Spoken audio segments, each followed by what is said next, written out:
앞뒤좌우로 보시면서 한번 인사하겠습니다. 보시면서 사랑합니다, 건강하세요, 그렇게 한번 서로 인사하면 좋겠습니다.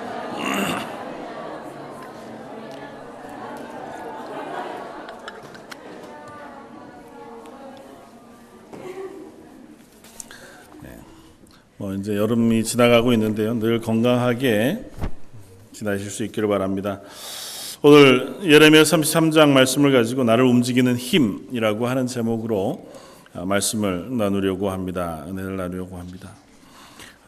예레미야서를 지난 수요일 예배 때 함께 좀 전체적으로 나누었었는데요.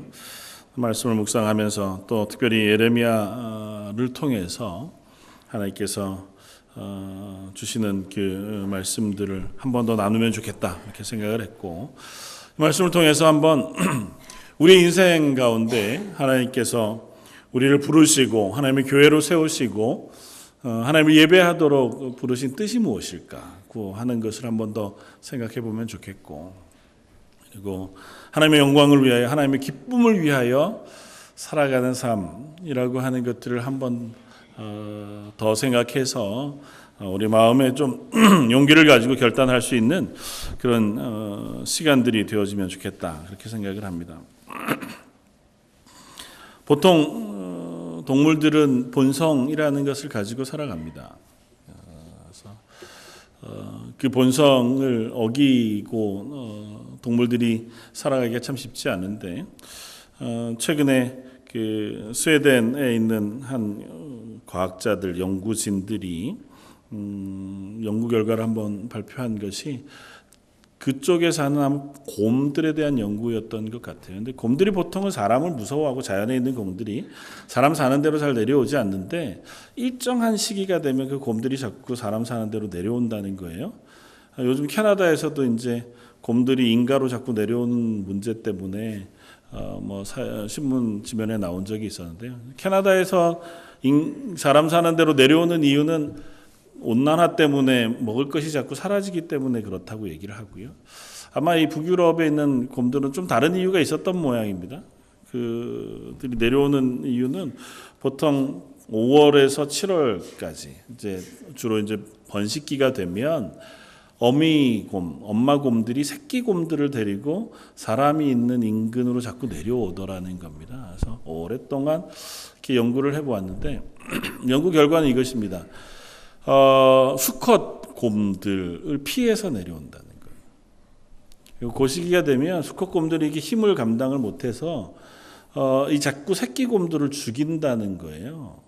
그런데 이 새끼 곰들을 살려야 되니까 엄마 곰이 사람 있는데 가면 위험한 줄 뻔히 알지만 그 새끼 곰들을 데리고 사람이 있는 인근 지역으로 내려오면 수컷 곰들이 거기까지 내려와서 새끼들을 해치지 않아서 그 기간, 일정 기간 동안에는 거기에 내려와 있다는 거예요. 그래서 이렇게 조사를 해보니까 사람이 있는 인근으로 내려왔던 새끼 곰들은 많은 부분, 한 80% 가까이가 살았는 반면에 죽은 새끼곰들의 대부분은 그보다 좀 멀리 떨어진 원래 살던 곳에 있던 새끼곰들은 많이 수컷으로부터 죽임을 당했다는 겁니다.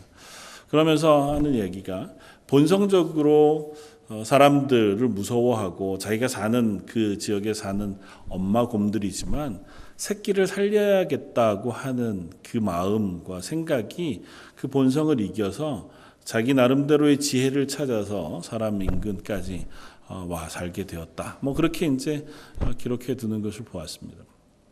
자, 기본적으로 동물들은 자기 본성을 잘 어기지 못합니다. 먹고 싶으면 먹고 또 자고 싶으면 자야 되고 이런 본성을 어기지 못하는데, 사람은 좀 달라요. 사람은 자기 본성이 있어도 그 본성을 억누르기도 하고 또 잘 제어하기도 해서 조금 더 남들을 배려하기도 하고 또 내가 가지고 있는 고상한 어떤 가치들, 목표들을 위해서 살아가게 되어지기도 합니다. 그럼에도 불구하고 우리들이 그 길을 걷기 위해서 혹은 조금 더 나의 본성을 잘 눌러서 살기 위해서는 나에게 분명한 힘이 필요해요. 이게 지식의 힘이든 아마 가정의 힘이든 아니면 뭐 행복을 향한 어떤 소망이든 그런 것들이 내 속에 좀 있을 때에 그 본성을 누르고 때로는 질서를 지키기도 하고 참기도 하고 견디기도 하고 혹은 무엇인가를 위해서 열심을 내기도 하고 힘을 들여서 일하기도 하는 그런 자리에 서게 됩니다. 그런 게 사라지고 나면, 무너지고 나면, 그것들이 포기되어지고 나면 뭐 완전히 동물처럼은 아니지만 가족을 위해서 희생하는 것도 이제는 뭐 더 이상은 해봐야 소용도 없고 자식들이라고 내가 지금까지 해준 사랑이 얼만데 돌아오는 거라고는 자식들하고 부모는 싸운다고 생각하지 않잖아요. 저도 애들을 혼낸다고 생각하거든요. 근데 가끔 애들 얘기를 들어보면 아빠랑 싸웠다고 얘기하더라고요. 생각의 차이가 있는 거죠. 나는 니들이 잘 되길 위해서 혼내고 가르친 건데 자기들은 아빠랑 싸운 거야. 근데 싸우다가 안 되면 내 뜻대로 내 참아는 주지만 요걸 넘어서면 내가 더 이상은 제가 못 참아드립니다. 그러면 이제 나가는 거겠죠. 사람도 그런 자리에 서는 것 같아요. 오늘 본문에 예레미야라고 하는 사람을 하나님께서 부르셨습니다. 부르셔서 어쩌면 예레미야의 본성에 어긋나는 삶을 살도록 하셨는지 몰라요. 사람이 다 누구나 평안을 누리고 살아가고 행복을 누리며 살아가고 또 그 자리에 안전을 도모하며 살아가기를 원하는데 예레미야라고 하는 사람의 인생을 보면 그렇지 못합니다. 예레미야의 인생 부르심을 받았을 때부터 그가 이 사명을 마치고 죽을 때까지 그가 살았던 시기가 암울해요. 그리고 그 암울한 시기에서도 시대에 편승해서 안전을 도모하며 살아가기보다 그 안에서 남들 듣기 싫은 소리하고 또 그들 앞에 입 바른 소리 하다가 맨날 매맞고 욕먹고 위협을 당합니다. 실제적으로 목숨의 위협을 당하기도 하고 실제로 뭐 감옥에 갇히기도 하고 마른 구덩이에 빠져서 죽을 날만 기다리게 되기도 하는 그 삶을 살아갑니다. 그래서 예레미야가 자주 하나님께 그렇게 얘기해요. 하나님 이제 그만했으면 좋겠습니다. 도저히 더 이상 못하겠습니다. 그리고 이렇게 해봐야 아무 소용이 없습니다. 뭐 변화가 있어야죠. 저도 그렇고 보람도 좀 있어야지 되고 뭐 말을 전하면 듣는 맛이 좀 있거나 변화되는 뭔가가 있거나 이래야 제가 일을 할 텐데 못하겠습니다. 그리고 나한테 오는 고난도 너무 무섭고 그리고 제가 맞아보니까 안 아프면 좋겠는데 아프고 굶어보니까 배고프고 못하겠습니다. 그렇게 하나님 앞에 하소연하는데 하나님 그런 예레미야를 또 등 떠밀어서 그 일을 하게 하세요. 그러면서 그 예레미야가 그 일을 할 수밖에 없는 그리고 하게끔 하시는 힘을 예레미야에게 북돋아 주시는 모습을 볼 수 있습니다. 저 여러분들 이 땅을 살아가면서 그리스도인으로 살아갑니다. 그리스도인입니다. 이렇게 고백하는데 우리가 그리스도인으로 살아가면서 당하게 되어지는 어려움들이 있습니다. 또 이 땅 가운데 하나님의 사람으로 선하게 살기 위해서 내 본성을 눌러서 막 있는 대로 그냥 승질도 내고 살고 싶은데 좀 참아주고 사실은 나는 저 사람한테 복음을 전할 마음도 없고 예수 믿으세요 할 생각도 없는데 여기 떨어지지 않는 입을 어떻게든 한번 열어서 뭐 교회 안 다니시면 한번 가실래요? 뭐 이렇게 얘기도 한번 해보고 나는 별로 이렇게 음식 해다 줄 마음이 없는데 그래도 이 음식이라도 먹으면 어떻게 교회에 관심을 가실까 싶어가지고 정성을 다해서 음식도 해주고 그런 본성을 어그러 누르고 그리스도인으로 살아가는 삶, 그 삶의 근본적인 원동력, 힘 그것들을 다시 한번 되새길 수 있으면 좋겠다 생각이 듭니다. 오늘 본문은 예레미야에게 하나님 말씀하십니다. 그리고 특별히 예레미야를 격려하시고 또 그로 하여금 그 일을 늘 감당하게 하시면서 소망에 대한 이야기를 말씀하시는데 예레미야에는 소망에 대한 얘기가 아주 짧게 나와요.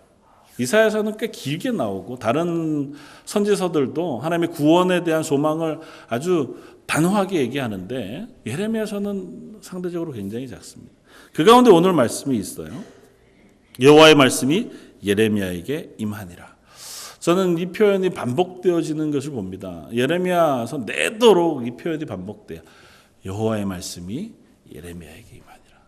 나중에 한 번 더 살펴보겠지만 예레미야 말씀, 하나님의 말씀 예레미야에게 임하셔서 하시는 말씀이 뭐냐 하면 20절 같이 한번 읽겠습니다. 20절 말씀. 여호와께서 이와 같이 말씀하시니라. 너희가 능히 낮에 대한 나의 언약과 밤에 대한 나의 언약을 깨뜨려 주야로 그때를 잃게 할 수 있을진데. 무슨 얘기일까요? 낮에 대한 나의 언약과 밤에 대한 나의 언약은 무슨 언약일까요? 한번 생각해 보세요. 뭘까요? 하나님 이런 언약을 하신 적이 있습니까? 해 뜨고 해 지는 거예요, 그냥. 단순하게. 하나님께서 천지를 창조하시고 지구는 태양의 주위를 돌면서 하루 24시간 자전이라는 걸 합니다. 그리고 지구는 태양을 한 바퀴 돌면 1년이고 지구 주변에 이제 달이 한 바퀴를 돌면 한 달이 되는 그것을 하나님께서 언약하셨어요. 창조하신 때부터 지금까지 이것은 변화가 없었습니다. 특별히 노아의 홍수 이후에 노아가 하나님 앞에 제단을 쌓고 예배했을 때 하나님께서 노아에게 언약하신 언약도 또한 그러합니다. 날과 절기 그리고 이 계절은 계속해서 반복되어지고 쉬지 아니할 것이다. 노아의 홍수 때는 사실 그때가 쉬었었잖아요. 40주 40년 40일 동안 하늘과 땅에 있는 물들이 쏟아져 나오고 그러니까 자연이 원래의 하루라고 하는 그 시간들을 잊어먹었습니다. 언제가 낮인지 어쩐가 밤인지 이게 봄인지 여름인지 상관없이 그냥 1년 내도록 지구가 물에 덮여져 있었던 경험을 한 노아에게 아니다. 이제는 그렇지 아니할 것이다. 하나님께서 천지를 창조하신 대로 아침이 되면 해가 뜰 것이고 밤이 되면 해가 질 것이고 봄이 되면 나무에 꽃이 피고 또 겨울이 되면 나무가 잎을 떨어뜨리지만 어김없이 봄이 되면 또다시 생명이 솟아나는 봄이 이룰 것이다. 고 하는 것을 하나님께서 언약하셨다는 거예요. 이것을 너희가 만약에 바꿀 수 있다면 이라고 하는 표현을 합니다. 이게 지금껏까지 바뀌어오지 않은 것처럼 내가 너희를 향하여 가지고 있는 구원의 계획도 하나님께서 바꾸신 적이 없고 바꾸실 계획이 없고 바꾸시지 않겠다고 하는 선언을 해주고 계신 겁니다. 하나님 저와 여러분들 그리스도인으로 부르셨습니다. 하나님께서 우리를 그리스도인으로 부르고 이 땅 가운데 교회로 모으셨어요.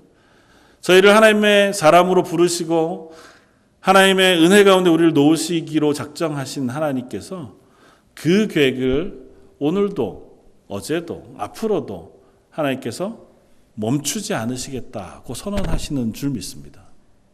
저와 여러분들이 그리스도인으로 살 수 있는 가장 근본적인 힘은 거기에서부터 출발하는 것 같아요. 하나님이 약속하셨으니까 그것은 변하지 않는다는 것입니다. 이 이야기의 배경을 살펴보면 예레미야서 1장은 하나님께서 예레미야를 부르실 때의 이야기를 우리에게 들려줘요. 예레미야를 부르실 때에 하나님께서 언제 부르시냐면 요시야라고 하는 왕 13년 되던 해에 예레미야를 부르십니다. 요시야라고 하는 왕의 13년째는 이스라엘이 종교개혁이 일어나고 하나님을 섬기는 예배들이 회복이 되어지고 그러던 때예요.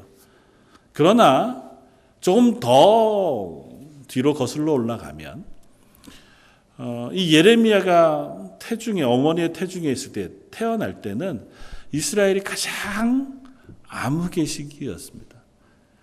그때는 누구냐면 요시야의 할아버지인 므낫세라고 하는 사람이 이스라엘의 왕일 때였고 므낫세라고 하는 사람이 남쪽 유다의 왕으로 있을 때가 남쪽 유다에서는 가장 하나님을 멀리 떠난 시기였습니다. 북쪽 이스라엘이 가장 하나님을 멀리 떠난 시기가 아합이라고 하면 므낫세는 아합보다 좀 더 나쁜 사람 같은 느낌이 들 만큼 남쪽 유다 왕들 중에 가장 악한 왕이었어요.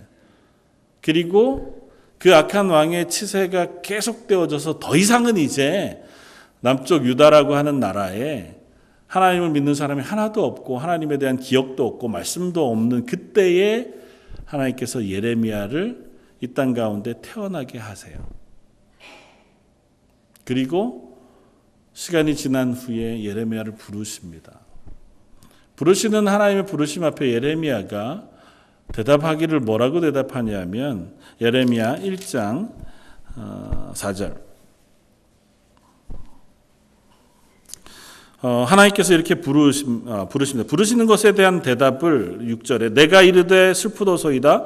주 여호와여 보소서 나는 아이라 말할 줄을 알지 못하나이다. 이게 하나님 제가 그 일을 감당 못하겠습니다. 그렇게 대답해요. 그런데 그렇게 대답하는 예레미야를 부를 때 하나님 뭐라고 말씀하시냐면 4절 여호와의 말씀이 내게 임하니라 이르시되 내가 너를 모태에 짓기 전에 너를 알았고 내가 배에서 나오기 전에 너를 성별하였고 너를 여러 나라의 선지자로 세웠노라 그렇게 말씀하세요.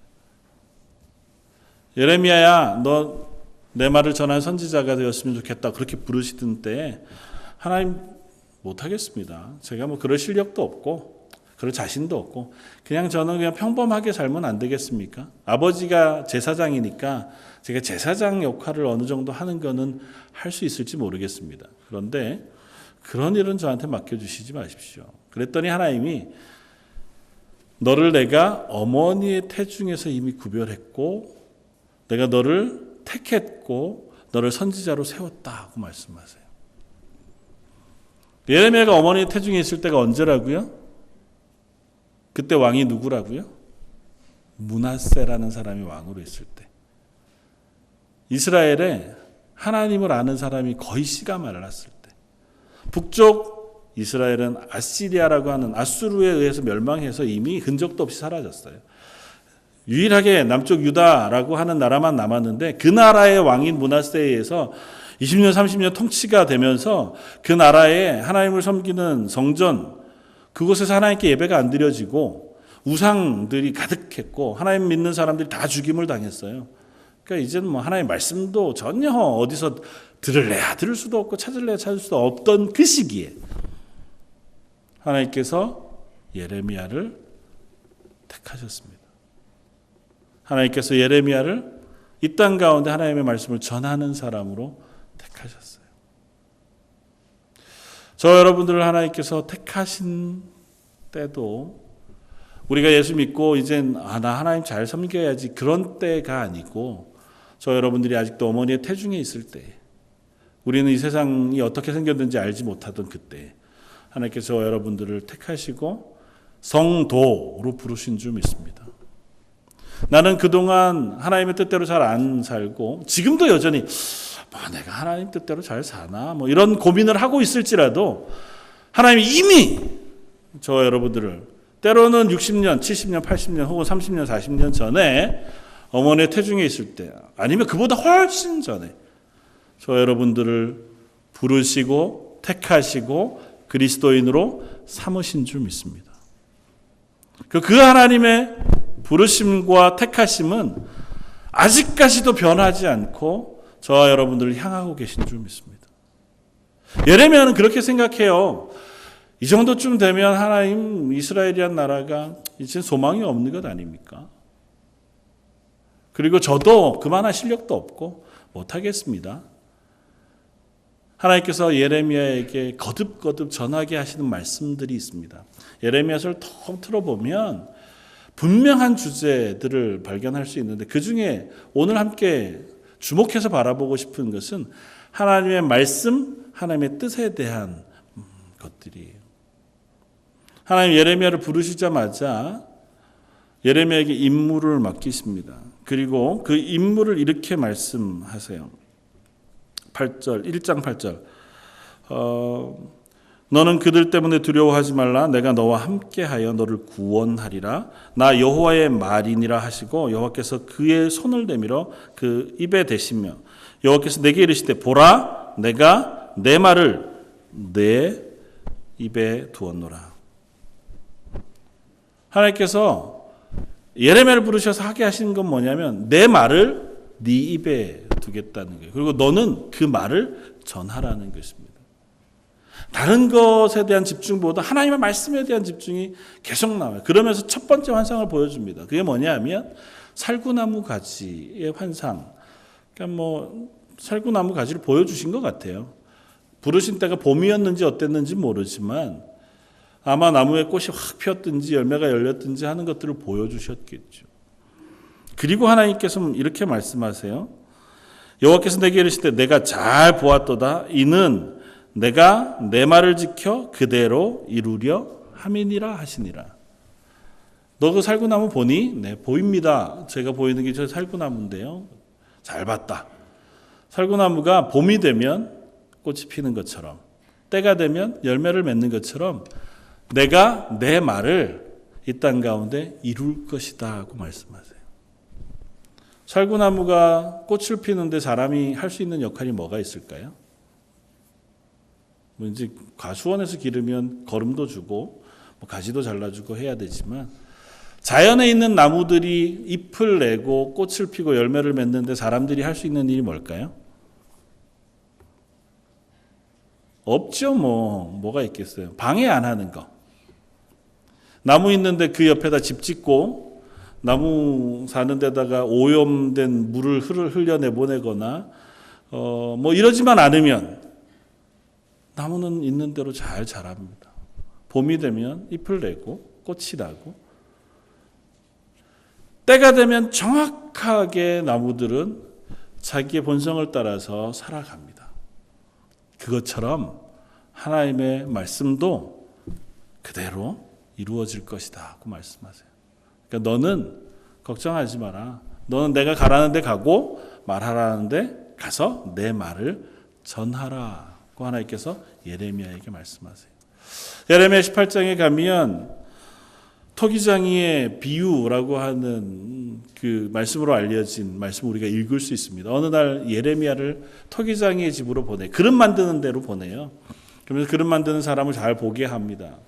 그릇을 막 만들다가 농로를 돌려서 진흙을 이렇게 돌려서 이제 그릇을 만드는데 얘가 망가진 거예요. 그러니까 그 그릇 만드는 사람이 어떻게 했다고요? 다 짓눌러서 다시 올려놓고 다시 어떻게? 그릇을 만들었다고요. 그러면서 하나님 말씀하세요. 여호와의 말씀이니라. 이스라엘 족속아 이 토기장이가 하는 것 같이 내가 능히 너희에게 행하지 못하겠느냐. 이스라엘 족속아 진흙이 토기장이의 손에 있음 같이 너희가 내 손에 있느니라. 우리가 하나님 뜻대로 살아가려고 하다가 보면 때로는 외부의 환경이 우리를 그대로 못 살아가게 하기도 해요.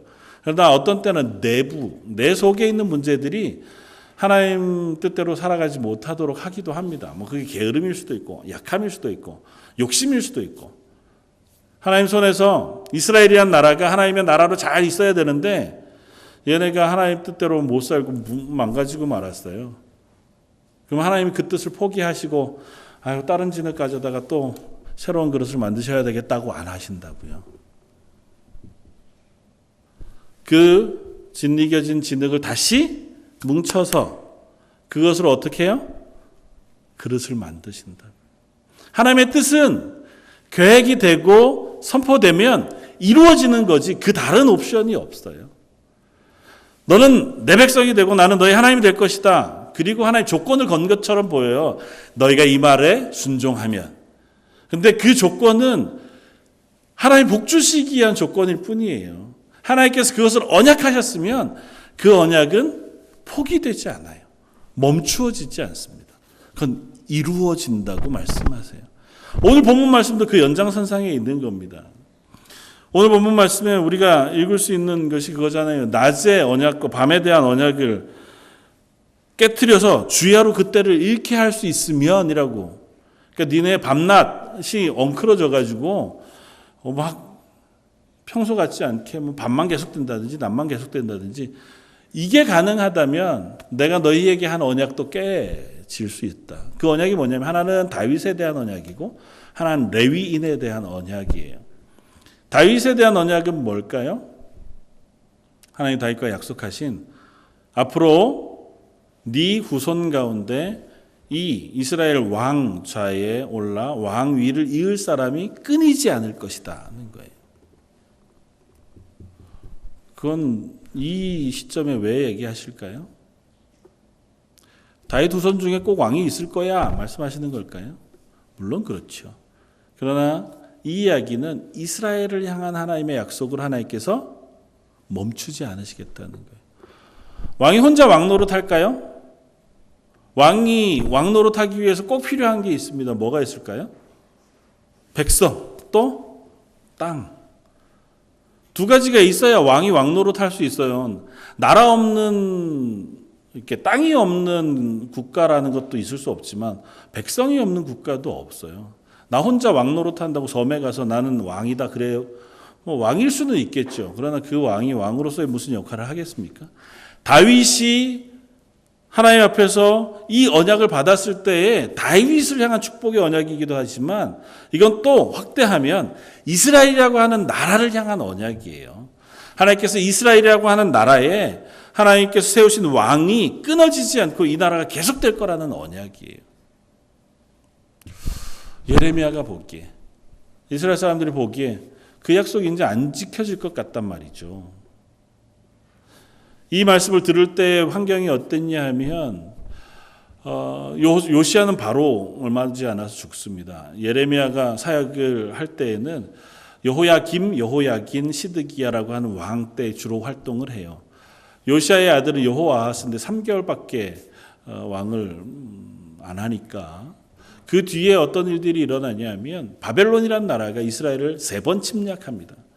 그리고 그때마다 와서 포로들을 잡아가요. 처음 포로로 잡아갈 때 뭐 다니엘, 두 번째 포로로 잡아갈 때 에스겔이 포로로 잡혀가고 그때마다 와서 왕을 폐위하고 왕을 세워요. 그러니까 여호야긴, 시드기야 그들은 다 바벨론에 의해서 왕이 세워지거나 아니면 바벨론의 포로로 잡혀가서 거기서 죽거나 뭐 이랬던 왕들이에요. 그 시기에 예레미야가 이 말씀을 전하는 겁니다. 왕이라는 게 아무 의미가 없구나. 하나님께서 약속하신 게 다 끊어지고 이제는 바벨론이라는 나라에 의해서 봐주면 왕으로 살 수 있고 나라가 버틸 수 있고 걔네가 조금이라도 공격하면 이제 뭐 이 나라가 촛불 앞에 있는 것과 같이 전망이 흔들리는 때예요.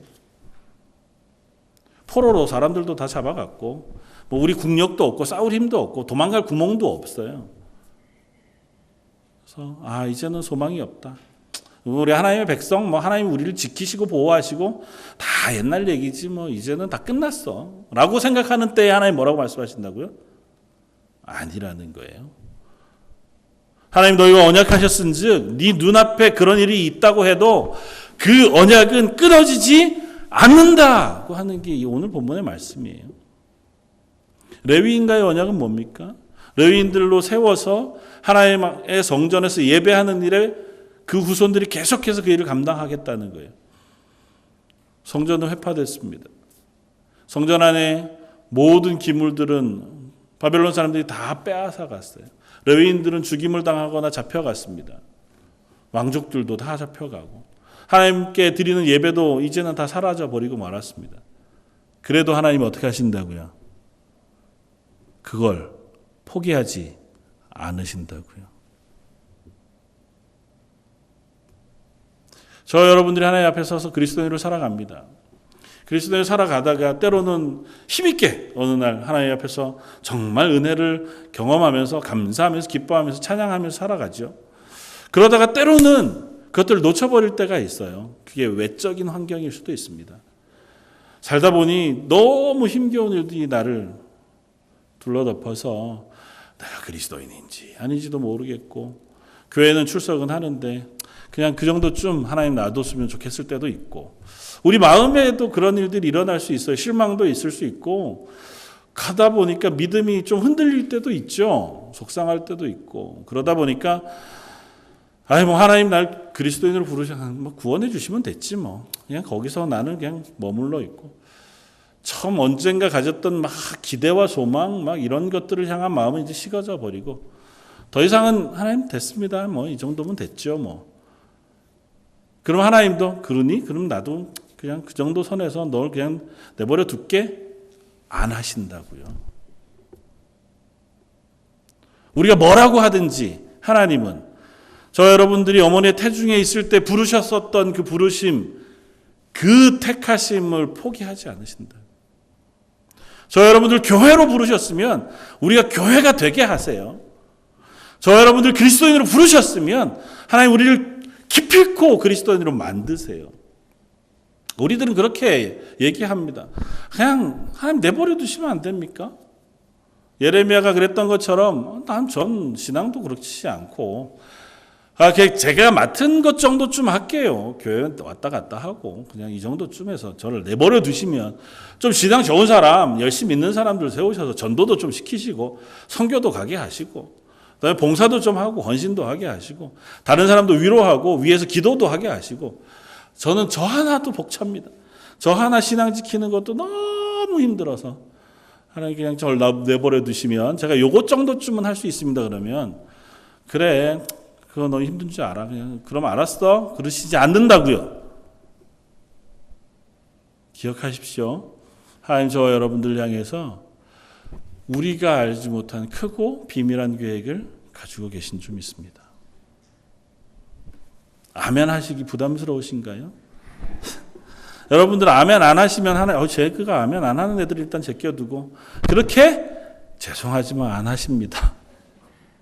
하든 말든 여러분들이 그래 그러고 막 용기를 내든 에휴 그러나 마나 시큰둥하든 하나님의 계획은 변화가 없으시다고요. 니네 그거 바꿀 수 있으면 어디 한번 해봐. 그 대신 그거 하려면 하루 해 뜨고 해 지는 걸 네가 바꾸든지 계절이 오는 걸 막든지 그럴 수 있으면 나도 내 뜻을 그때쯤 한번 바꿔볼게. 그건 니네 못 바꾸잖아. 내 뜻도 안 바뀌어. 내가 니네 사랑한다니까 그 사랑을 니네가 포기하게 할 수 없어.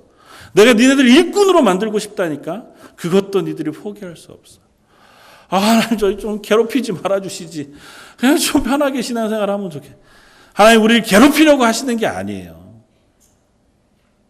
하나님이 하나님의 수준의 거룩한 자리로 우리를 올려놓고 싶으신 거예요. 그냥 여기 성경에 나오는 수많은 무명의 사람들 있잖아요. 광야 40년 동안 만나 먹고 메추라기 먹고 하나님 인도하신 가다가 광야에서 죽었던 수많은 무명의 사람들. 하나님 저 그냥 거기 있으면 안 되겠습니까? 그거 싫으시다고 얘기하시는 거예요. 난 널 어머니의 태 속에서부터 모세로 불렀고 하나님 저와 여러분들을 아브라함으로 불렀고 예레미야로 불렀고 이사야로 불렀고 바울로 불렀다고 말씀하시는 거예요. 에이 무슨 농담을. 저는 전혀 그럴 마음도 없고 그럴 실력도 없고 그럴 계획도 없고 그럴 힌트도 없었습니다. 하나님이 하셨다고요. 하나님 이스라엘을 전부를 향해서 그렇게 말씀하십니다. 나는 너의 하나님이다. 그리고 너 그 일하는데 너의 노력을 내가 요구하지 않아. 하나님이 예레미야로서의 일들을 감당할 때 예레미야에게 힘을 주시고 격려하시지만 예레미야의 능력을 요구하지 않으세요. 예레미야를 부르실 때부터 뭐라고 말씀하시냐면 내가 너에게 가라고 하는데 가고 그곳에서 내가 전하라고 하는 말만 전하면 된다고 말씀하세요. 다른 건 너 할 거 없어. 너는 내가 하라는 대로만 하고 내가 전하라는 말을 하면 그 말대로 이루어지는 건 누가 하신다고요? 하나님이 하신다. 저 여러분들이 하나님의 말씀에 순종하면 그 일을 이루시는 분은 하나님이신 줄 믿습니다. 저 여러분들이 옆에 있는 누군가 교회 안 나오고 출석 못하는 이들이 있다면 가가지고 심심한데 우리 교회 가서 놀러 가가지고 사람들이나 사귀고 예배 한번 드려보는 건 어때? 이민사회에서 그렇게 말하는 것 그것이 저와 여러분들의 몫입니다.